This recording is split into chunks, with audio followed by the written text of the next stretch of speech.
Salut à tous, aujourd'hui on va faire de l'analyse vidéo de matchs offline qui ont eu lieu au Japon. Parce que oui, au Japon les tournois ont repris petit à petit, il y a du gros niveau déjà, il y a des invitationales, je sais pas s'il y a des gros tournois à beaucoup de joueurs, je sais pas s'ils ont limité ou quoi, mais je sais qu'il y en a, il y a pas mal d'invitationales, donc on a du contenu à regarder chez les Japonais. En plus c'est du contenu super intéressant vu que c'est des Japonais, on sait très bien que leur jeu est très intéressant, très carré, très construit.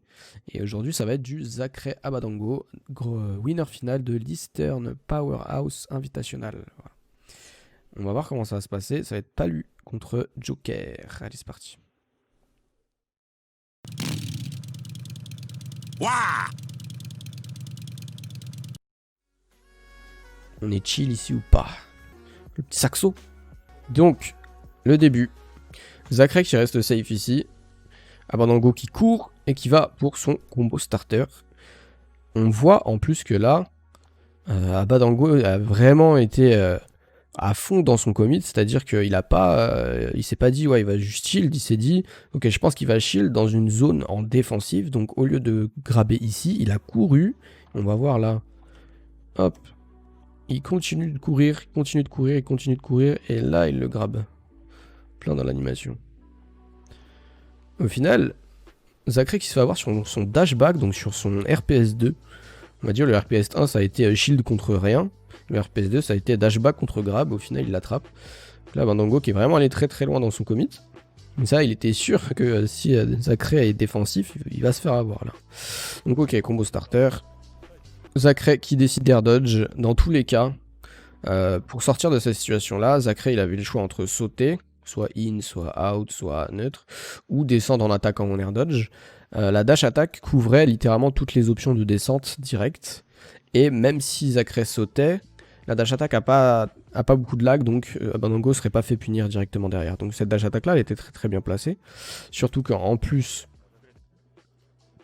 Zacré va sauter juste après dans la zone rouge, et là concrètement, ça peut être un 0 to death là-dessus.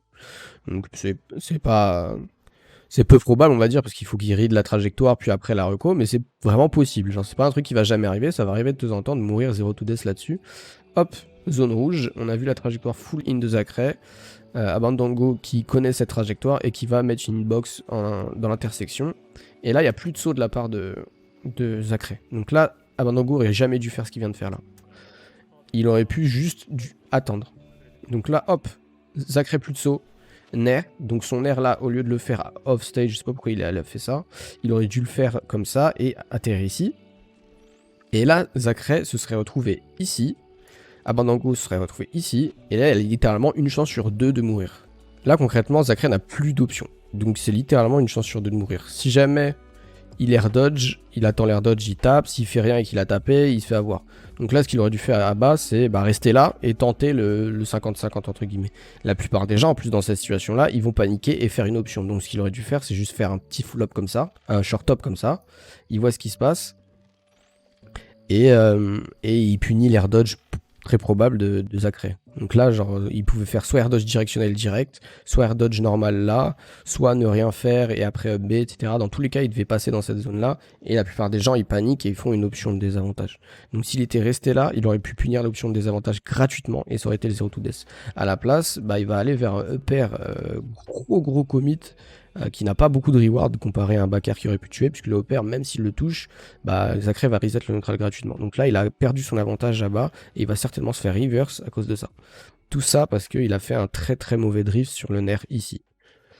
Donc, ok, il s'est trompé. Non, il s'est même pas trompé. Hein. Il voulait clairement faire saut in plus upper, ça se voit. Il a fait full in plus upper, il croyait que c'était trou et il croyait que c'était bien. Non. Là, fallait nerf ici, soit comme ça, soit si jamais il fait un mauvais drift et il se rend compte qu'il est dehors, il aurait dû juste jump back et punir après. Parce que là, sa prise de décision, au maximum, ce qu'il avait, c'était de mettre 15% et c'est fini. Alors que ici, au maximum, c'était de tuer à 40. Et au minimum, enfin le risque de faire ça, de se placer où il était là, il est nul. Littéralement nul. Alors que lui, déjà, c'est pas le reward est pas ouf. Et le risque est élevé, puisqu'il va se faire reverse à cause de ça.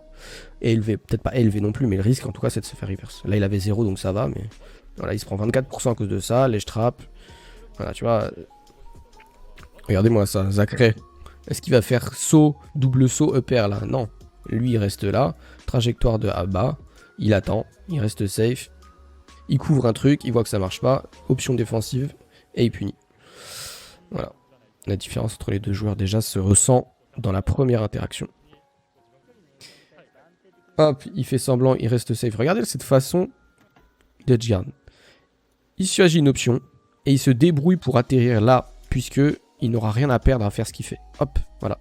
C'est ça le but principal, c'est de n'avoir rien à perdre. Si l'option que vous choisissez vous met en danger, si jamais vous la ratez, c'est qu'elle est... C'est pas qu'elle est mauvaise, mais c'est qu'elle est à faire que dans certaines situations. C'est-à-dire quand vous êtes sûr d'avoir la read, vous êtes sûr de ne pas pouvoir vous faire reverse. Là, lui, il est pas sûr de ce que va faire Abba, donc il tente des trucs de manière safe en atterrissant ici à la fin pour rester bien safe. Hop, et il continue sur les straps. Encore, bim. Regardez, la trajectoire, il a fait un truc comme ça. Il est descendu, puis back air, et il atterrit là, au lieu d'atterrir. Genre descendre plus bas, faire un back air là, puis de descendre, puis se mettre en les straps tout seul et se faire reverse. Là, il s'assure qu'il peut pas se faire reverse. Hop, encore une fois, il couvre des trucs et il reste safe. Bim, encore et encore. Juste cette dash attack qui était pas safe. Ah ouais, il est chaud sur les paris. Hein. Ouais. Je suis pas sûr que ces fers soient voulus. À mon avis, ça doit être des backers parce qu'il n'y a pas de raison de faire faire là-dedans. Bon, en tout cas, il se fait avoir à cause de ça. Un peu dangereux de faire le gun comme ça aussi près. Là, concrètement, c'était du 50-50. Hein. S'il se prenait le pair, il pouvait clairement mourir. C'est un peu dangereux de faire un gun comme ça.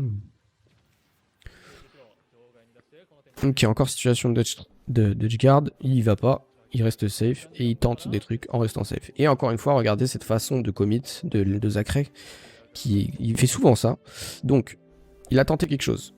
Il se situe ici. Son adversaire a atterri ici. Donc lui, au lieu d'atterrir proche de son adversaire après avoir raté son back air, et donc se mettre en danger puisque les deux vont être proches, ce qu'il fait, c'est qu'il fait exprès de s'éloigner au maximum de l'atterrissage de son adversaire. Et donc, au lieu d'avoir une distance comme ça entre les deux à l'atterrissage, la distance va être comme ça. Et donc, il va être super safe même dans ses commits. Regardez, hop. Et voilà. Là, il atterrit ici et son adversaire ici. Je pensais qu'il avait atterri là, mais en fait, même pas. Et donc, il s'éloigne le plus possible. Comme ça, il est sûr de pas se faire reverse. Hop, approche, approche. Je sais pas s'il fait exprès c'est faire, mais c'est très étonnant. Faire comme ça, bien bourré dans le neutral. Ouais, c'est une des caractéristiques aussi de Zacré. En vrai, de vrai, dans le neutral, je trouve qu'il bourre pas mal. Hein. On va pas se mentir. Son avantage peut être très très bon, très safe. Là, on le voit, pour l'instant, son avantage était carré de A à Z. Mais son neutral... On dirait qu'il en a marre de jouer parfois et il fonce, il met un fer à un backer. Hein. Et là, du coup, bah, regardez son neutral qui était vraiment très très bourré. Contrairement au début où il jouait plus safe, plus swift punish, plus bait et tout. Bah là, du coup, il se fait gratter, il se fait comeback. Hein, alors qu'au final, il aurait pu le tuer depuis longtemps s'il était resté safe. Et là, il avait Arsène, il a fait faire, backer, nair, in. Tout ça in dans le neutral. Et ça a pas marché. Hein. Abanango qui restait bien safe dans la plupart des situations. Du coup, il s'est pas fait apport par ses commits, ses gros commits. Hop, approach on shield, encore approach on shield. Il met pas trop d'ambiguïté, genre. Hein. Là, il court et il fait un RPS sacré. Après, il a des très bonnes rides là-dessus. Il force. Wow. Les japonais, c'est des bourrés en fait. C'est quoi ça?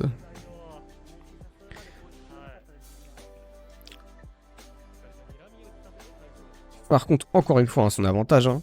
Est-ce que vous l'avez vu se retrouver une seule fois off stage après avoir tenté une edgeguard? Jamais. À chaque fois, il s'arrange pour se retrouver ici et pouvoir quand même les trap. Et ça, c'est très très très fort. Et zéro risque que du reward. Maximiser le reward, minimiser les risques. C'est l'objectif de tout bon smasher.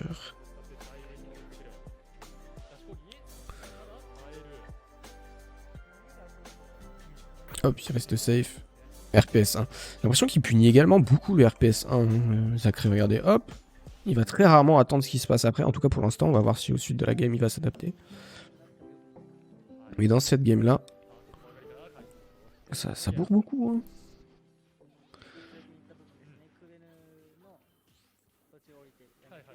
Ok. Combo starter. Pourquoi? Pourquoi faire ça? Up trop. Ok, bon, ça m'étonne que ce soit pas trop ok, mais là... F-smash. En vrai, il était bien placé le S-Smash, il n'y a pas de souci. Hein. Genre là, Abadongo avait plus beaucoup d'options, il se le prenait certainement. Même s'il se le prenait pas, c'était très peu probable qu'il se fasse reverse et tout. Mais il a 10% quoi. Genre ça lui a mis 17, alors que s'il avait mis backer, ça aurait pu mettre un combo triple backer, des trucs comme ça. Ça m'étonne un peu.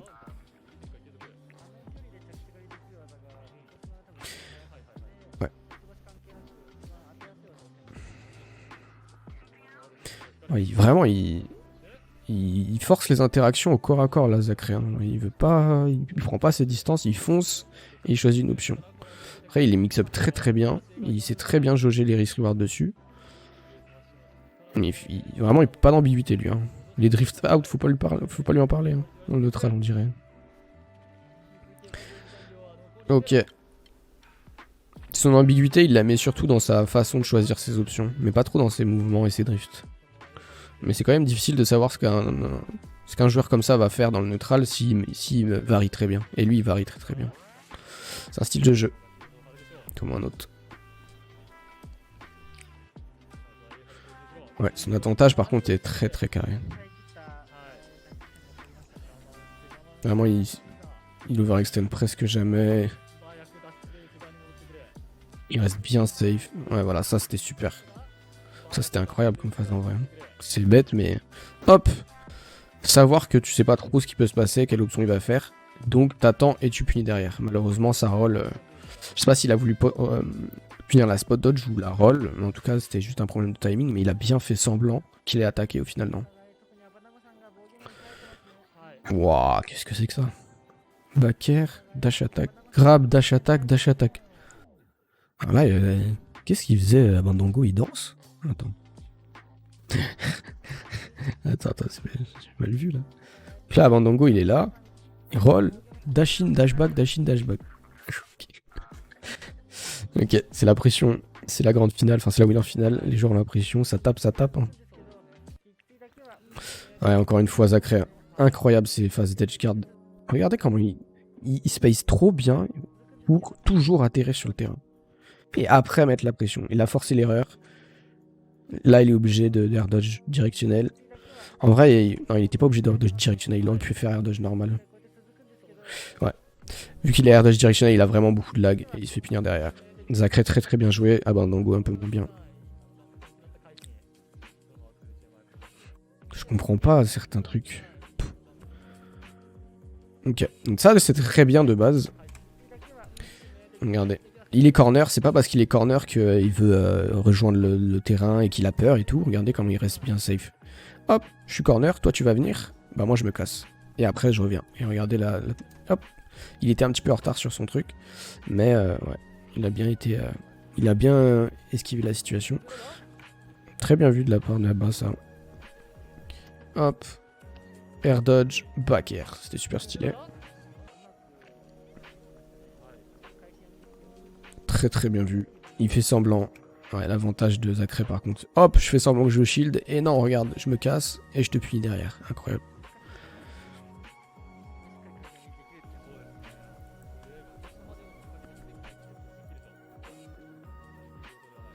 Très particulier comme style de jeu en vrai.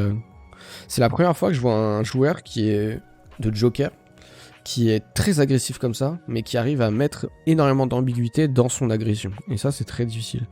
En vrai de vrai, contre quelqu'un qui est défensif et qui sait bien être défensif contre Joker, ça doit être difficile de jouer de cette manière-là. Mais peut-être qu'il a différents game plans dans certains match-ups. Mais là, il se permet d'être vraiment très agressif. Hein. Mais après, ça marche, il met beaucoup d'ambiguïté, c'est difficile de savoir ce qu'il va tenir, faire, backer. Il bouge beaucoup, mais très près autour de toi. Il met pas trop d'ambiguïté de mouvement, plus d'ambiguïté d'option, de choix d'option.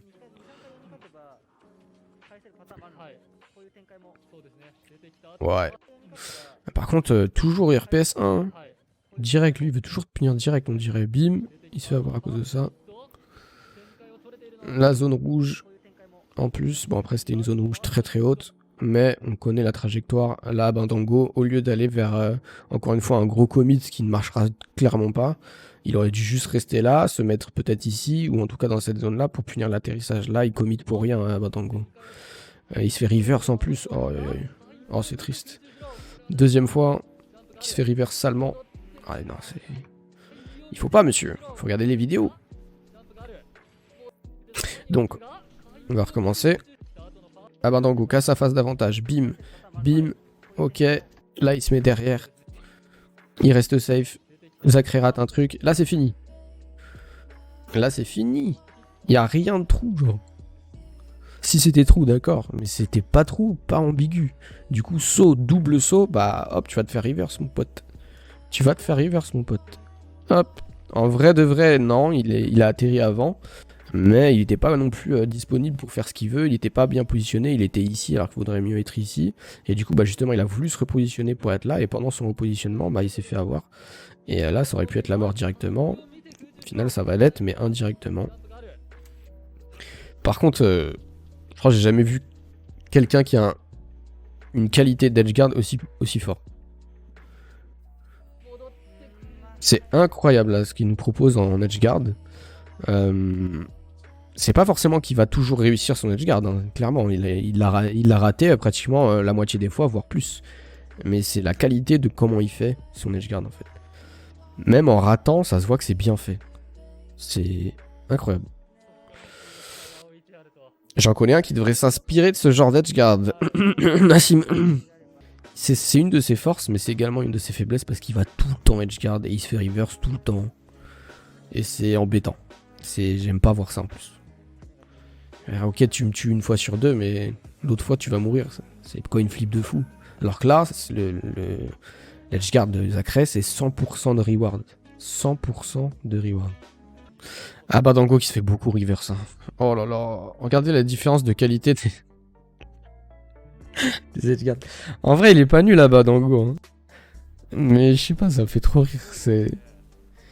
Il joue tous les jours de sa vie avec Zacré. Il va pas se dire, ouais, je vais regarder un peu son edgeguard et je vais copier. Regardez la qualité. Hop. Hop. Oh, je me fais reverse. C'était trop triste. Et c'est pas la première fois que je le vois faire ça. Tout à l'heure, il a fait exactement la même chose. Ça me fume. Je sais pas, elles sont tristes ces écarts. Elles sont tristes. Et voilà, il se fait reverse. Bien sûr, il se fait reverse. Regarde la différence. Zacré. Hop. Je vais off stage. Et j'atterris là.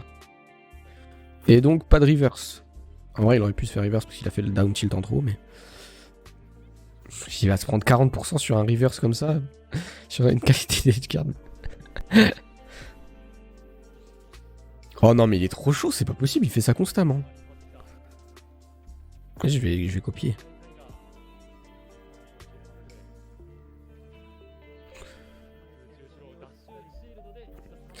Je me demande si Zacré il joue pas comme ça juste parce qu'il connaît Abadango par cœur dans le neutral. C'est pas...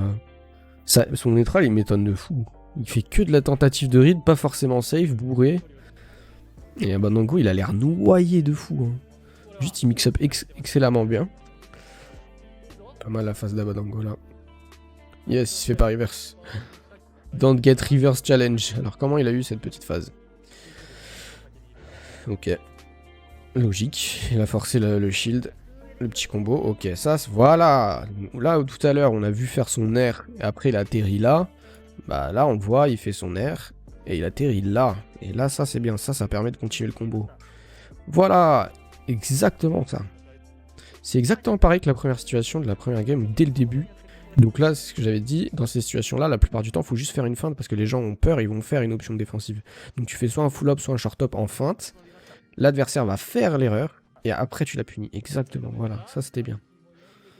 Contrairement à ce qu'il avait fait au tout début à Badango. Et là, il peut le 0-2 juste grâce à ça. Hein. Ok, donc là c'est bon, c'est fini, mais il a mis quand même 74%. C'est déjà bien mieux que tout à l'heure. Ouais. Bah 4 contre F-tilt. Hein. Ok, bon. Donc, ça c'est par exemple, ça c'est des trucs qui m'étonnent. Il a fait un feu in. Non, il a fait in puis out, comme ça. En neutral. À mi-distance, genre il se retrouve au milieu du terrain. C'est pas safe du tout ça. Hein. Encore ça aurait été out, ça va. Ou loin, ça va, mais là... Encore une fois, hein, Bandango, c'est high risk, high reward. Hein. Ok. Ça, concrètement, si ça a marché, ça a tué, donc ça va. En vrai. C'est juste qu'il le fait tout le temps, quoi. Donc là, dans cette situation-là, je suis d'accord avec son backer overextend. Overshoot. Parce que ça tuait quand même. Reward incroyable. Et c'était assez probable que ça fonctionne. Mais vu qu'il le fait tout le temps, c'est bizarre. Ouais. Zacré qui se précipite pas mal dans cette play. Hein. Regardez, hop, dès qu'il voit qu'il y a une situation bourbier, il a beaucoup d'automatisme faire roll-in direct. Là, Bandango, il est bien resté safe, il a juste attendu l'option de panique, il punit. Ah, Bandango qui se positionne là, alors que Zacré est là, j'ai pas trop compris. Bien vu ça, très très bien vu. Zacré qui a pas mix up son timing de get up. C'est... Ils aiment trop ce bateau corps à corps, eux, hein. Hop, hop, hop, hop. Aïe, aïe. La zone rouge. Les étrangers aiment beaucoup faire la zone rouge. Hein. Hop, hop, hop, hop. Donc là, il s'est un peu mis en danger lui-même. Il aurait pu juste B là. Descendre et B.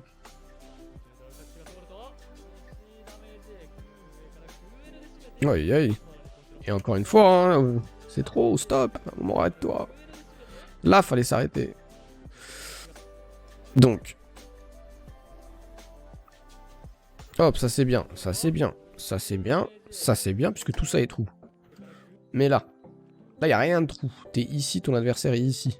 Comment tu peux savoir exactement où il va atterrir? Il peut sauter, sauter, sauter, atterrir là, air dodge ici, taper ici, air dodge directionnel ici, air dodge directionnel là-bas, même si c'est pas terrible. Regardez, il y a une araignée, comment tu peux savoir exactement où il va atterrir? Et Bandango il fait non, je sais que tu vas être là, à ce moment-là, pile. Sachant que le reward n'était pas ouf en plus, il allait mettre un fer. Un fer ici, donc ça tuait même pas. Et là c'est reverse obligé pratiquement. Heureusement il se fait pas reverse, il se fait reverse à moitié. Il va mourir à cause de ça. Ah. Il meurt beaucoup trop à cause des reverse à Bandango, genre beaucoup trop. J'ai l'impression que c'est limite chaque stock qui se fait avoir en reverse. Mais il est trop fort, c'est pas possible. Comment il fait ça? Bim. Est-ce qu'il y a un timing ou est-ce qu'il juste il lâche le shield et il le refait? Je vais voir ça. On va faire frame par frame. Allez, allez, allez, allez. Il met le shield et il le lâche encore. Ok. Ouais, bah c'est ça. Y a pas, on dirait pas qu'il y a de timing particulier, du moment que t'as le premier pari. Lui, ce qu'il fait, c'est qu'il re-shield direct et il lâche direct. Et ça a l'air de bien marcher. Ok. Là, il est un petit peu plus safe par contre en neutral. Ah bah tiens, je me demandais pourquoi il était plus safe dans le neutral, Zacré. Par hasard, hein. Il a une stock en moins, il va pas foncer comme il faisait tout à l'heure. Regardez, hop, il est que safe. Là, c'est MKLeo d'un coup. Bah tiens, qu'est-ce qui se passe? Là, c'est copier-coller MKLeo là. Save, save, save, approach on shield. Ah, comme par hasard, plus de zone rouge, hein, c'est fini. Enfin, plus de drift in en tout cas. Hop, tout à l'heure il aurait fait ça, il se serait fait fumer. Là, à la place, il va faire genre ça. Voilà, exact.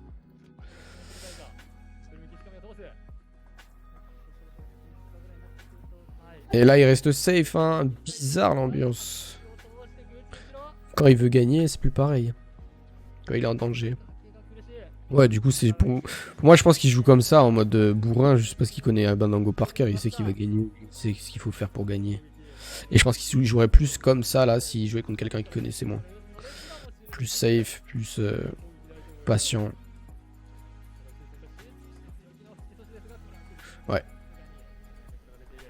La seule fois où il a fait ce genre d'edgeguard là, donc un edgeguard en gros commit, s'il rate, il est sûr de se faire reverse, bah c'est un moment où il était... je crois qu'il est sûr à 100% d'avoir son air là. Ouais. Là, t'es sûr d'avoir ton air. Là, c'est que dépendant de toi, parce que ton adversaire, bah il a plus de mix-up en fait. Il a plus de mix-up de timing, à part un tout petit peu, genre il a pu attendre un tout petit peu, mais le mix-up de timing est très faible, donc tu peux juste faire ton timing en fonction de l'adversaire. Et là, c'est plus dépendant de lui, c'est que dépendant de toi. Et c'est pour ça que là, cette fois, il a fait son gros commit. Ce qui sait que, bah, il l'a en fait. C'est très difficile de rater ça en vrai. Là, il a fait le bon timing sacré. À partir du moment où tu vois que tu as fait le bon timing, tu l'as. Surtout avec un hitbox comme le nerf d'Arsène. Oula. Ah, ça, c'était très très unsafe. Par exemple, là, bah, t'as aucune raison de jouer le set play. Aucune raison de jouer cette play. Pourquoi? Parce que toi, tu peux mourir à 0. Enfin, tu peux mourir dans cette situation-là. C'est clair, si tu rates ton set play, t'es presque sûr de mourir là. Donc si tu fais une espèce de read offensive dans cette situation-là et que tu ne l'as pas, t'es sûr de mourir à 107. Contre Palutena et à ce moment-là, pratiquement sûr de mourir. Si tu réussis à gagner le set play, tu vas pas mettre grand-chose. Tu vas peut-être mettre 20%, 40%. Mais c'est pas non plus fou comparé à la situation où tu es perdant. Donc là, il fallait juste pas jouer le set play. Là, il fallait se barrer. Il fallait faire jump out, je sais pas, roll out, faire l'option la plus safe possible, rester safe, ne pas rester dans cette zone-là parce qu'il a le grab Palutena. Alors que si t'es genre là, bah là, tu serais jamais mort. Donc là, il aurait pas dû jouer set play. Non, non, non. Est-ce que son Wario, il va le jouer bourrin aussi ou est-ce qu'il va être safe? Bah déjà, pour l'instant, il est un petit peu plus patient. Chill, punish. Ouais, sauf que ça marche pas. Ok. Ok, il tape, hein. Pour l'instant, il joue comme Joker, là. faut le temps qu'il s'habitue un peu, parce que faire backer comme ça à 0, genre, t'as même pas de trou combo, c'est même pas safe on hit. À ces pourcentages-là, je pense qu'il s'est pris pour backer. Et il tape beaucoup dans cette play. C'est pas ça, Wario, mais j'ai confiance en lui. Il va juste mieux jouer. Et encore une fois, regardez les edge cards d'Abadango. Donc là, encore une fois, la qualité d'edge card de Abadango est vraiment à revoir. Voilà. High risk, high reward, même pas high reward en vrai. Hein. Dans cette situation-là, jamais de la vie Wario il serait mort. Je pense qu'il cherchait le drag down Nair contre le B de Wario, mais là il avait trop d'options encore sacrées. Regardez. Hop.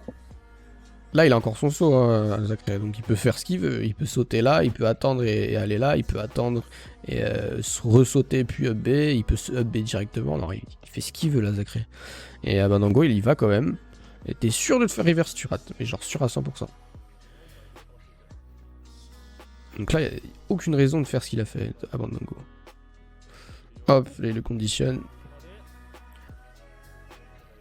Bah, ça va pas marcher s'il joue Wario comme il jouait Joker tout à l'heure en mode neutral bien bourré, ça va juste pas marcher. Il faut pas se permettre de jouer comme ça avec Wario. Parce que même si tu mixes up bien, les approches sont toutes faciles à punir en fait. Voilà, ça par contre, ce whiff punish là, ça c'est fort. Ce qui va m'intéresser, c'est sa façon d'edgeguard là, du coup, vu qu'il edgeguardait incroyablement bien avec Joker. Est-ce qu'il va edgeguard la qualité d'edgeguard, est-ce qu'elle va être la même avec Wario? On va voir ça tout de suite. Pour l'instant, il n'y a pas eu cette situation là. Encore une fois, c'est un joueur qui tente vraiment les très grosses rides. Hein. Je comprends pas pourquoi il fait ça. Parce que, bon, déjà là, il y avait le waft qui est garanti. Donc, trou combo avec waft. Mais il a raison de ne pas forcément le faire, vu que bah, il a 135%. T'as pas trop envie de faire un waft à ces pourcentages-là. De 2, il y a le down tilt qui est garanti pour down tilt dash attack. Mais on est proche de l'edge et il a 135, donc c'est pas trop commun non plus. Mais il y a également le up B qui est garanti et qui aurait tué à 135%. Ok, si jamais il ne veut pas faire cette situation de RPS directement et qu'il va attendre l'erreur de ce qu'il va faire après, ce qu'il faut faire, c'est faire le move qui va tuer et qui est le plus safe possible dans cette situation-là. S'il read ce qu'il va faire après, un F-tilt aurait couvert pratiquement la même chose, genre F-tilt anglais vers le haut, ça couvrait là. Là, son up smash, il couvre à peu près ça aussi. Du coup, le F-tilt aurait été safe et aurait tué également. À la place, il va faire un up smash qui a énormément de lag. Ok, ça couvrait genre toute cette zone-là. Mais bah, ça a beaucoup de lag alors que le F-tilt aurait tué également. Et en plus, c'est chercher la grosse read. Donc là, t'es obligé de... S'il rate, il se fait punir à 100%. Donc il y a des trucs comme ça qui peut peut-être pas se permettre avec Wario. Vu qu'il y a moins d'options safe avec Wario. Zone rouge encore. Hein. Hop, qu'est-ce qu'il va faire? La zone rouge. Ah bah Dango, je sais pas. Je sais pas ce qu'il fait. Attends. Qu'est-ce qu'il fait? Donc là, lui, il saute là. Et lui, sa réponse, c'est dash. Je pense que ça a mis Sinkout. Hein, Et du coup, bah, il se fait reverse. Le reversement de position. Ouais, bah, c'était la mort.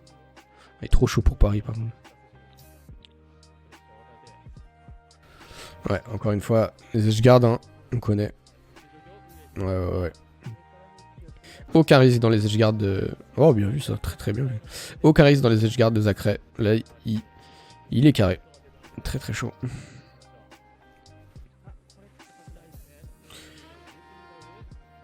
Ok. Alors, up throw tuner. Ça, c'est true sur certains personnages... Personnages fast faller ou juste certains personnages. Je le fais littéralement jamais. Je sais qu'il y a plein de Wario qui aiment bien aller dessus. Je sais pas trop sur quoi ça peut conduire vu que je le fais jamais. Ça se trouve, il aurait pu avoir genre Nair, puis un autre combo perpé, des trucs comme ça. On va voir si à un moment il va le faire. En tout cas, je connais pas trop les suites de ce combo là. Je sais pas, j'aime pas trop le faire parce que ça marche pas trop sur beaucoup de persos. Attends, cette phase d'avantage là, elle était gourmande. Ok. Il se repositionne bien, donc encore une fois, les phases d'avantage de Sacré, très bien. Hop, il se repositionne et il reste safe, il punit derrière.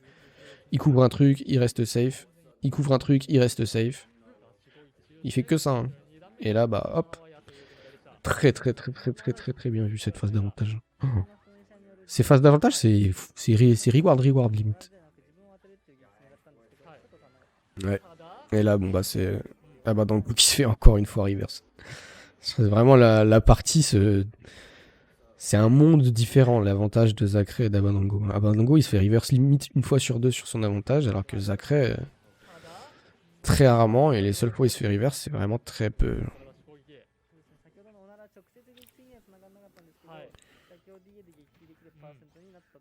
Est-ce qu'Abba va se faire reverse?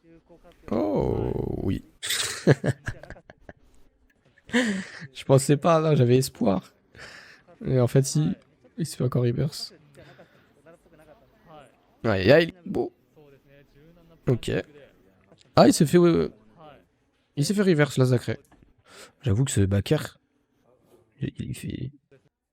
Donc là, ce qu'on voyait tout à l'heure, ce qu'il faisait avec Joker, c'est que quand il ratait un truc, bim. Voilà. Tu sais que ton adversaire va atterrir là, tu viens de voir son drift. Tu sais que si jamais tu le touches, ce sera ici. Donc tu n'as littéralement aucune raison de continuer ton drift après. Donc ce qu'il faut faire, c'est tu fais ça, puis tu t'éloignes. Ton job a été fait, c'est fini, maintenant il faut rester safe. Et c'est ce qu'il faisait avec Joker, et là, je sais pas, il a peut-être voulu follow-up, ou... Je sais pas trop ce qu'il cherchait, mais en tout cas c'était vraiment pas safe, et il se fait reverse à cause de ça. C'est mix-up de moto. Il cherche pas à comprendre lui. Hein. Il va de l'autre côté. Voilà, encore une fois, les phases de cache-garde de Zacré qui sont très safe. Il y a un truc qui m'étonne un peu. Genre, en tout cas, j'avais jamais remarqué ça chez Zacré. C'est qu'il va très rarement attendre l'erreur. Regardez, dans ce genre de situation. Ce que j'aime beaucoup faire, moi, en tant que Wario, c'est j'attends l'erreur. Genre, je danse autour de l'adversaire, je reste là, je connais sa burst range, je fais genre je viens, puis je barre, ou sinon je shield, j'attends, je vois ce qui se passe. Si jamais je le connais par cœur, le gars, ou que je l'ai conditionné, là, je vais aller vers ma carte si je suis sûr qu'il va jump et tout. Mais dans ce genre de situation, Zacré, il va quand même tenter la read. Hop. Beaucoup. Hop. Il y va. Alors, juste avant, il avait raté. Bim, direct. Bim, direct. Bim, direct. Il a fait quand même 4 approches avant qu'elle fonctionne. Hein. Et il attend pas l'erreur de l'adversaire. Genre, il va pas faire danser plus erreur. Lui, il va plus aller vers la read dans ce genre de situation. C'est assez high risk reward en vrai. Après, c'est encore une fois, je sais pas si c'est parce qu'il connaît Abadango par cœur ou quoi, mais en tout cas, il les a souvent ces reads là. Il se fait très rarement reverse. Bim. Ouais, très bien vu ça. Très bien vu. Donc la phase d'edgeguard. Encore une fois, quand il est corner, son adversaire, il va beaucoup tenter des choses. Hein. Bim. Très bien vu. Hop. Il met la moto de telle sorte à ce que si jamais Abadango n'appuie sur rien, il va se la prendre. Parce qu'il a beaucoup de pourcents et donc l'invincibilité est assez petite. Il est à cet endroit-là pour dire à son adversaire un espèce de message, ne roll pas sinon je te fume. Donc, c'est une feinte. Il fait exprès d'être là pour en fait ne pas punir la roll. Et là, il couvre pas la roll en vrai. Il fait juste semblant de la couvrir. Donc, s'il a couvert la roll, son adversaire ne va pas roll. Et il va vouloir faire une option pile à ce moment-là puisque la moto va arriver. Donc, lui, il fait le neutral B en sautant qui couvre le saut, la get-up attack et littéralement tout, sauf la roll. Mais il a déjà conditionné l'adversaire à ne pas roll. Donc là, Il a fait échec et mat. Ce qu'il aurait dû faire à Bandango, c'est se dire ok, sauf que là je sais que c'est une feinte et qu'il faut que je roll en fait, même s'il me fait semblant de dire que c'est une qui va punir la roll. Bon ça c'est juste un jeu de est-ce que tu sais ce que je vais faire, est-ce que je t'ai conditionné, etc. Concrètement il n'y a pas d'option ultime. Il faut juste à comprendre ce que cherche votre adversaire.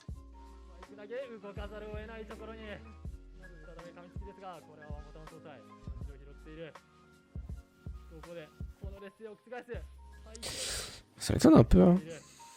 Donc là, hop, là il tente encore un truc, après il reste safe. Et l'erreur il l'a fait devant lui et finalement il punit pas.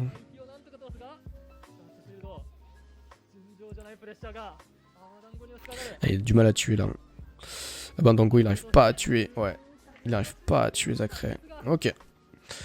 Bon c'était intéressant, encore une fois, même avec Wario, hein, l'edgeguard incroyable, la qualité d'edgeguard incroyable. Même s'il il réussissait pas, hein. Par exemple avec Wario là, je crois qu'il a pas edgeguard une seule fois, il a touché vite fait, mais la qualité c'est la façon dont il le fait. C'est vraiment très safe et très fort. En vrai de vrai, avec Wario, il y a moyen de faire encore mieux, surtout contre Palutena, mais au moins c'est très très safe et il prend aucun risque. Et ça c'est très très important.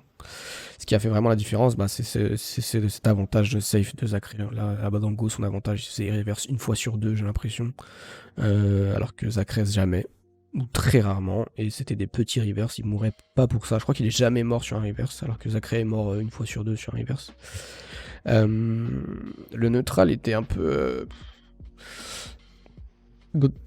Comment expliquer? Ça se voit qu'ils se connaissent, du coup c'était beaucoup de read moins bas, beaucoup de feintes, beaucoup de... Ils courent et ils font une option RPS pure.